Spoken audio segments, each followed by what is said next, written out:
आदाब, मैं मीडिया के सीमांचल बुलेटिन में आप सभी का स्वागत है। मैं हूं आपके साथ अरीबा खान। ये नज़ारा अररिया ज़िले के फॉरबिसगंज मुख्य बाजार का है। यहाँ हल्की बारिश होते ही जल जमाव की समस्या उत्पन्न हो जाती है। नगर परिषद के द्वारा जल निकासी के लिए कोई ठोस कदम नहीं उठाया गया है, जिससे स्थानीय लोगों में आक्रोश देखा जा रहा है। लोगों ने कहा कि बरसात के दिनों में अक्सर यहाँ पर जल जमाव की समस्या बनी रहती है। कभी कभी तो पानी लोगों की दुकानों में भी घुस जाता है, जिस वजह से लाखों के सामान की क्षति हो जाती है। इस मामले को लेकर स्थानीय लोगों के द्वारा कई बार विधायक और नगर परिषद के कार्यपालक को भी अवगत कराया गया है, लेकिन अब तक जल निकासी के लिए कोई ठोस कदम नहीं उठाया गया है। ऐसा ही नज़ारा अररिया नगर परिषद के खलीलाबाद वार्ड नंबर 25 में भी देखने को मिला, जहां हल्की बारिश होते ही सड़क पर जल जमाव की समस्या उत्पन्न हो गई। स्थानीय लोगों ने बताया कि सड़क नीची और नाला ऊंचा है, जिस वजह से नाले का पानी सड़क पर बहता है। इससे कई बार स्थानीय वार्ड पार्षद और नगर परिषद के कार्यपालक पद अधिकारी को अवगत कराया गया है, लेकिन अब तक इस और किसी ने भी ध्यान नहीं दिया। हल्की बारिश होते ही सड़क पर जल जमाव की समस्या हो जाती है, जिससे यहाँ के गुजरने वाले लोगों को काफ़ी समस्याओं का सामना करना पड़ता है। जबकि क्षेत्र नगर परिषद कार्यालय से महज आधा किलोमीटर दूरी पर है, इसके बावजूद भी नगर परिषद इस पर संज्ञान नहीं ले रही है। बीते कई दिनों से लगातार हो रही बारिश के कारण किशनगंज अंतर्गत दिघल बैंक प्रखंड के उच्च विद्यालय तुलसिया के प्रांगण में जल जमाव की स्थिति बनी हुई है। छात्र छात्राओं सहित शिक्षकों को परेशानी का सामना करना पड़ रहा है। बावजूद इसके विभाग या जनप्रतिनिधियों का इस ओर ध्यान नहीं गया है। उच्च विद्यालय तुलसिया के प्रांगण में जल जमाव के कारण रोजाना स्कूल पहुंचने के लिए स्कूली बच्चे करीब 200 मीटर की दूरी घुटने भर पानी में पार कर भवन तक पहुंचने को मजबूर हैं। 10वीं की छात्रा मोनिका बनर्जी और मधु कुमारी ने बताया कि जल जमाव की स्थिति से आने जाने में काफ़ी परेशानी होती है। कभी कभी पानी में गिर भी जाते हैं। स्कूली बच्चों ने जल्द समस्या के समाधान की मांग की है। कटिहार में राहत नहीं मिलने पर बाढ़ पीड़ितों ने NH-31 जाम कर जमकर हंगामा किया। यातायात 3 घंटों तक बाधित रही। कोढ़ा थाना क्षेत्र के डुमरी पुल नंदग्राम जरलाही गांव के समीप सैकड़ों की संख्या में बाढ़ पीड़ितों ने पहुंचकर नेशनल हाईवे को करीब 3 घंटे तक जाम कर हंगामा किया। इस दौरान बाढ़ पीड़ितों ने कहा कि वह लोग मकदमपुर पंचायत के नंदग्राम जरलाही के रहने वाले हैं। गाँव में लगभग 500 परिवार रहते हैं। बरंडी कोशी नदियों में हो रहे लगातार उफान के कारण पूरा इलाका 2 सप्ताह से बाढ़ की चपेट में है, लेकिन अब तक इन इलाकों में न तो कोई सरकारी राहत पहुंच पाई है और न ही किसी जनप्रतिनिधि ने पहुंचकर सुधि ली है। ऐसे में लोगों में आक्रोश व्याप्त है और लोग खाने पीने के लिए परेशान हैं, जिसे लेकर लोगों ने शुक्रवार को NH-31 को जाम कर दिया और राहत मुआवजा की मांग करने लगे। इस दौरान बरौनी पुणिया हाईवे सड़क पर घंटों यातायात बाधित रही। मामले की सूचना मिलने पर कोड़ा थाना पुलिस मौके पर पहुंची और लोगों को समझाने बुझाने का प्रयास करने लगी। किशनगंज के टेढ़ागाछ प्रखंड अंतर्गत मटियारी और हवाकोट पंचायत में नदी लोगों के घरों के करीब आ चुकी है। स्थानीय लोग नदी कटाव को रोकने की हर संभव कोशिश कर रहे हैं, लेकिन पानी के तेज बहाव के कारण प्रयास असफल हो रहे हैं। टेढ़ागाछ होकर बहने वाली अधिकतर नदियां उफान पर हैं, जिस वजह से कटाव का कहर जारी है। लोग भय के साए में जीने को विवश हैं। नदी कटाव का डर ग्रामीणों को सताने लगा है। स्कूल पर खतरा मंडराने लगा है। ग्रामीण लोग ऊंची जगहों पर जाने की व्यवस्था कर रहे हैं। स्थानीय लोगों ने बताया कि समय रहते अगर यहां पर नदी कटाव का कार्य नहीं किया गया तो पूरा गांव नदी में समा सकता है। अफगानिस्तान पर तालिबान के कब्जे के बाद से सूखे मेवों का आयात ठप हो गया है। इससे भारतीय बाजार में अखरोट, खजूर, काजू, किशमिश और खसखस जैसे सूखे मेवे काफ़ी महंगे हो गए हैं। इससे रायगंज समेत उत्तर दिनाजपुर जिले के विभिन्न बाजारों के खरीदार व विक्रेता दोनों प्रभावित हो रहे हैं। अखरोट, बादाम, खजूर, काजू, किशमिश, विभिन्न सूखे मेवे और बंगालियों का सबसे लोकप्रिय खसखस मूल रूप से काबुल सहित अफगानिस्तान से भारत में आयात किया जाता है। 15 अगस्त को तालिबान ने काबुल समेत पूरे अफगानिस्तान पर कब्जा कर लिया है और तब से विभिन्न सूखे मेवों की कीमतें हर दिन असामान्य दर से बढ़ रही हैं। कीमतों में बढ़ोतरी के कारण बिक्री में गिरावट आई है। रायगंज के मोहनबाती बाजार में सूखे मेवों के थोक व्यापारी बलराम चौधरी ने कहा कि तालिबान के अफगानिस्तान पर कब्जा करने के बाद से अफगानिस्तान से सूखे मेवों का आयात बंद हो गया है। जिन स्टॉकिस्टों के पास कुछ सामान हैं, उन्होंने भी कीमतें बढ़ा दी हैं।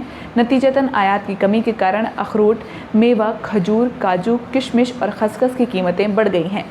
खुदरा विक्रेताओं के मुताबिक अखरोट के 600-700 रुपये प्रति किलो की कीमत अब 1000 रुपये हो गई है। कटिहार में रेलवे के मजदूरों ने शुक्रवार को पुराना रेलवे हॉस्पिटल के समीप एक उग्र प्रदर्शन किया।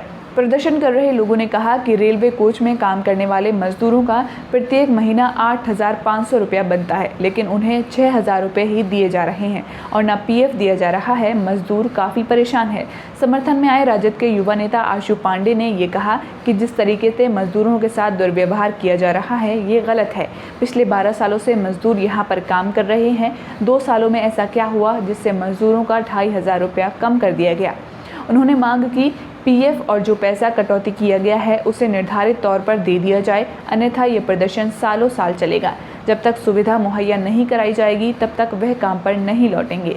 कटिहार नगर थाना क्षेत्र के 3 गछिया बाजार समिति के अंदर शुक्रवार सुबह को एक व्यक्ति का फंदे से लटका हुआ शव बरामद हुआ, जिसके बाद नगर थाना पुलिस मौके पर पहुंची और शव की शनाख्त की। मृतक का नाम राजकुमार महतो बताया जाता है। स्थानीय लोगों ने तुरंत मृतक के परिजनों को जानकारी दी, जिसके बाद मृतक की पत्नी घटनास्थल पर पहुंची और बताया कि उनका पति अक्सर शराब पीकर लड़ाई झगड़ा और आत्महत्या की धमकी दिया करता था, जिसके चलते वो बीती रात को बिना बताए घर से चला गया। मामले की जानकारी देते हुए नगर थाना प्रभारी राघवेंद्र ने बताया कि मृतक 3 गछिया बाजार समिति के पीछे का रहने वाला है। फिलहाल पुलिस प्रशासन के द्वारा शव की शिनाख्त करके पोस्टमार्टम के लिए भेजा जा चुका है। पुलिस मामले की जांच कर रही है। पूर्णिया के खजांची हाट थाना क्षेत्र के कोर्ट स्टेशन के समीप 17 अगस्त की शाम एक निजी कैब कंपनी के कार्यालय में घुसकर अपराधियों द्वारा एक कर्मी को गोली मारे जाने के मामले में पुलिस ने 2 अपराधियों को देसी कट्टा और 2 जिंदा कारतूस के साथ गिरफ्तार किया है। सदर एसडीपीओ आनंद कुमार ने बताया कि इस गोलीकांड में 4 नामजद अभियुक्त थे, जिनमें 2 अभियुक्तों को गिरफ्तार किया गया है। बाकी 2 की गिरफ्तारी के लिए छापेमारी की जा रही है। गिरफ्तार अपराधी भागलपुर और बांका के रहने वाले हैं। उन्होंने बताया कि पैसे की लेनदेन को लेकर गोली मारी गई थी। बताते चले कि 17 अगस्त की संध्या 7 बजे अपराधियों ने ऑफिस में घुसकर गोली चलाई थी। गोली कर्मी के बाएं हाथ में लगी थी, जिससे वह बुरी तरह से घायल हो गया था। पूर्णिया के गुड्डू मियां हत्याकांड में शामिल 2 मुख्य नामजद आरोपियों ने सीजेएम कोर्ट में आत्मसमर्पण कर दिया है। आत्मसमर्पण किए आरोपी में सोनू यादव और राहुल सिन्हा हैं। बता दें कि 29 जुलाई की दोपहर मधुबनी धोबिया टोला स्वास्थ्य केंद्र के समीप 2 बाइक पर सवार 5 अपराधियों ने गुड्डू मियां की हत्या कर दी थी। गुड्डू मियां की हत्या को लेकर बड़े भाई के बयान पर नामजद आरोपी बनाया गया था। वहीं मामले में 5 अज्ञात की भी संलिप्तता बताई गई है। आरोपी की गिरफ्तारी नहीं होने पर पुलिस के द्वारा कोर्ट से कुर्की जब्ती का नोटिस भी ले लिया गया था और सभी नामजद आरोपियों के घर पर कुर्की जब्ती को लेकर नोटिस चिपकाने वाले थे। कुर्की जब्ती के नोटिस चिपकाने से पहले ही 2 नामजद आरोपी सोनू यादव और राहुल सिन्हा ने सीजीएम कोर्ट में आत्मसमर्पण कर दिया है। वहीं अभी 7 नामजद मुख्य आरोपी फरार हैं। अररिया के रहने वाले जेएनयू स्टूडेंट यूनियन के पूर्व ज्वाइंट सेक्रेटरी तबरेज हसन गुरुवार को जेडीयू में शामिल हो गए। तबरेज ने जेडीयू के वरिष्ठ नेता विशिष्ट नारायण सिंह की मौजूदगी में पार्टी की सदस्यता ग्रहण की। तबरेज लंबे समय तक माले के छात्र संगठन AISA से जुड़े थे। 2016-17 में जेएनयू स्टूडेंट यूनियन में ज्वाइंट सेक्रेटरी चुने गए और 2018-19 में AISA जेएनयू यूनिट के अध्यक्ष रहे। तबरेज फिलहाल AISA दिल्ली स्टेट के उपाध्यक्ष थे। पूर्व प्रधानमंत्री राजीव गांधी के 77वीं जयंती समारोह के मौके पर अररिया जिला मुख्यालय में विभिन्न कार्यक्रम का आयोजन किया गया। जिला कांग्रेस कार्यालय गांधी आश्रम में राजीव गांधी की जयंती धूमधाम से मनाई गई। मौके पर राजीव गांधी के तेल चित्र पर पुष्पांजलि अर्पित कर उन्हें श्रद्धांजलि दी गई। मौके पर नेताओं ने कहा कि राजीव गांधी आधुनिक भारत के निर्माता के साथ साथ संचार क्रांति के जनक थे। पूरे देश में पंचायती राज व्यवस्था को मजबूत करने में इनकी महत्वपूर्ण भूमिका थी। उन्होंने कहा कि इस दिन को सद्भावना दिवस के रूप में मनाया जाता है। किशनगंज के पोठिया अंतर्गत छतरगाछ में मुहर्रम के मौके पर करबला मैदान में जन सैलाब उमड़ पड़ा। इस दौरान छतरगाछ ओपी अध्यक्ष सरोज कुमार और अराबाड़ी ओपी अध्यक्ष परवेज आलम खां के नेतृत्व में पुलिस प्रशासन मुस्तैद रहे। अररिया जिले के गाछी टोला वार्ड नंबर 24 में मुहर्रम शांतिपूर्ण माहौल में संपन्न हुआ। इस दौरान जिला प्रशासन के द्वारा सुरक्षा के पुख्ता इंतजाम किए गए। जिले के चप्पे चप्पे पर पुलिस बल तैनात किए गए। नगर थाना पुलिस दल बल के साथ शहर में गश्त करती रही। जिला प्रशासन के द्वारा ताजिया निकालने पर प्रतिबंध लगाया गया था, जिसके पालन लोगों ने किया। उत्तर दिनाजपुर जिले के इस्लामपुर में भी शुक्रवार को मुहर्रम के मौके पर पुरातन पल्ली इलाके में एक जुलूस निकाला गया, जिसमें काफ़ी संख्या में लोगों ने हिस्सा लिया। जुलूस के दौरान लोगों ने विभिन्न प्रकार के करतब दिखाए। मुहर्रम के मद्देनजर शहर में सुरक्षा का कड़ा बंदोबस्त किया गया था। पूर्व दिग्गज भारतीय फुटबॉलर गोष्ठपाल की 125वीं जयंती के अवसर पर सिलीगुड़ी नगर निगम की ओर से शुक्रवार को विशेष कार्यक्रम का आयोजन किया गया, सिलीगुड़ी नगर निगम के प्रशासनिक बोर्ड की ओर से शहर के विधान रोड पर गोष्ठपाल की प्रतिमा के सामने एक भव्य समारोह का आयोजन किया गया। निगम के प्रशासनिक बोर्ड के अध्यक्ष गौतम देव ने गोष्ठपाल की मूर्ति पर पुष्पांजलि अर्पित कर उन्हें नमन किया। बाद में बोर्ड के अन्य सदस्यों ने भी इस दिग्गज फुटबॉलर को श्रद्धांजलि दी। बताते चलें कि नगर निगम की ओर से यहां बनी गोष्ठपाल की मूर्ति व उसके आसपास पार्क का जीर्णोद्धार किया गया है। टीएमसी विधायक मुशर्रफ हुसैन के जन्मदिन के अवसर पर इटाहार ग्रामीण अस्पताल में भर्ती मरीजों के बीच फल व मिठाइयां बांटी गईं। उत्तर दिनाजपुर जिले के इटाहार प्रखंड में आमरा कजन नामक संगठन की पहल पर समिति के सदस्यों ने विधायक मुशर्रफ हुसैन की तस्वीर वाले बैनर के साथ इटाहार ग्रामीण अस्पताल में भर्ती मरीजों के बीच फल और मिठाई बांटी। आज के लिए इतना ही। आपके बीच इन खबरों को लाने वाले हमारे साथी हैं महराज खान, सैयद शादाब, रविंद्र यादव, राजकुमार और अकील आलम। वीडियो आपको कैसा लगा कमेंट में ज़रूर बताएं। वीडियो को ज़्यादा से ज़्यादा शेयर करें। साथ ही ज़रूर बताएं कि ये वीडियो आप कहां से देख रहे हैं। अगर अब तक आपने चैनल को सब्सक्राइब नहीं किया है तो फ़ौरन सब्सक्राइब कर लीजिए। फेसबुक पर हैं तो पेज को फॉलो कर सकते हैं।